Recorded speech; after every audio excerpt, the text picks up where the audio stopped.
Hai semua, kali ini saya sedang melakukan kunjungan UMKM ke Kripik Talas atau Kripik Mbote yang dimiliki oleh Ibu Rahmawati. Lokasinya berada di Desa Demangan, Jalan Gabah Sinawur, RT 2 RW 2, Demangan, Siman, Ponorogo.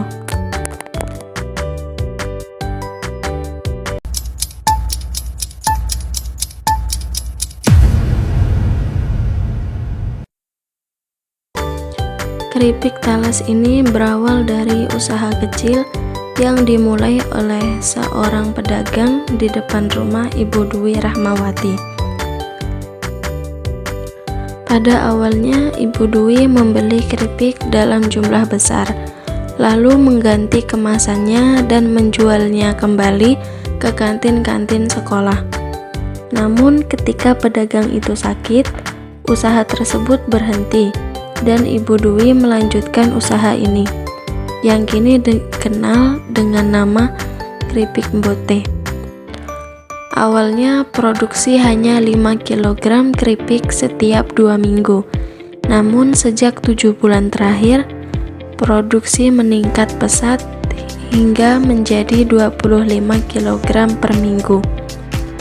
Kripik talas ini dibuat dari bahan-bahan alami seperti talas, minyak goreng, cabai rawit, cabai merah, bawang merah, bawang putih, garam, gula halus, dan terasi untuk varian pedas.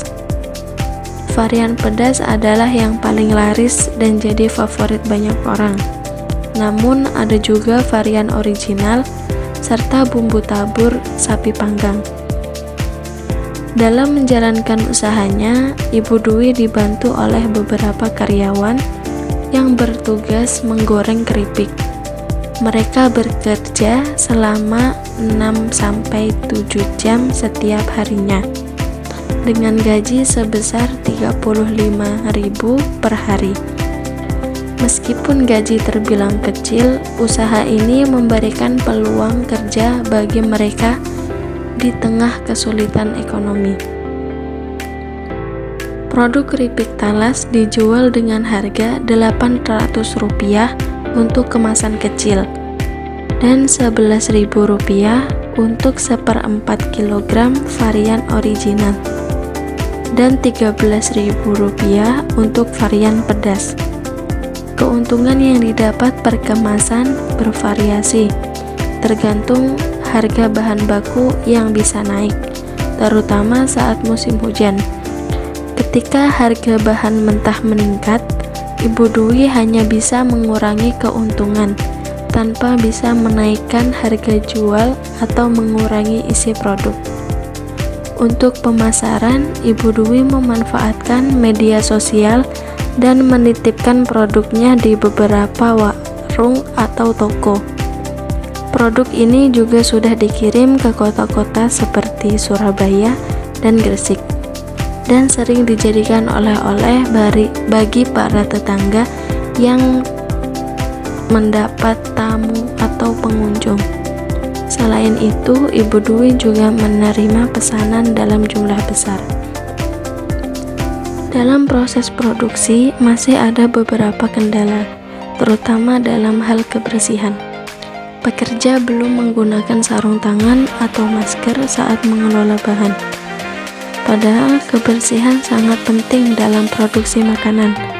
Meskipun demikian, Ibu Dwi berusaha menjaga kualitas produk dan memperhatikan lingkungan, seperti menggunakan limbah kulit sebagai pupuk tanaman dan minyak bekas untuk memasak sambal atau bumbu pedas. Secara umum, usaha keripik talas ini sudah mencerminkan beberapa prinsip etika bisnis dalam Islam. Yang pertama, kejujuran. Harga yang ditawarkan sesuai dengan kualitas produk, dan Ibu Dwi berbisnis tanpa ada penipuan terhadap pelanggan. Yang kedua, tanggung jawab. Ibu Dwi menjaga kualitas produk dan memberikan upah yang layak kepada karyawan. Selain itu, limbah dari produksi seperti kulit talas dimanfaatkan dengan baik sebagai pupuk tanaman. Yang ketiga, ada juga perhatian terhadap lingkungan. Limbah minyak bekas digunakan untuk memasak sambal yang menunjukkan kesadaran lingkungan yang positif. Namun ada beberapa hal yang perlu diperbaiki, terutama dalam hal kebersihan selama proses produksi. Sebaiknya para pekerja menggunakan sarung tangan dan masker untuk menjaga higienitas produk yang akan dikonsumsi masyarakat. Secara keseluruhan, meskipun masih ada aspek yang perlu diperhatikan atau diperbaiki, usaha keripik talas ini sudah cukup baik dalam menjalankan prinsip-prinsip etika bisnis Islam. Kejujuran dan tanggung jawab sosial yang diterapkan oleh Ibu Dwi sangat patut diapresiasi.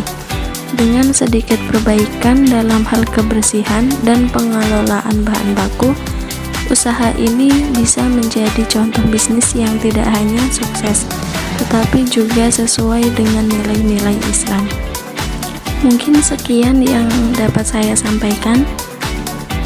Terima kasih sudah menonton. See you.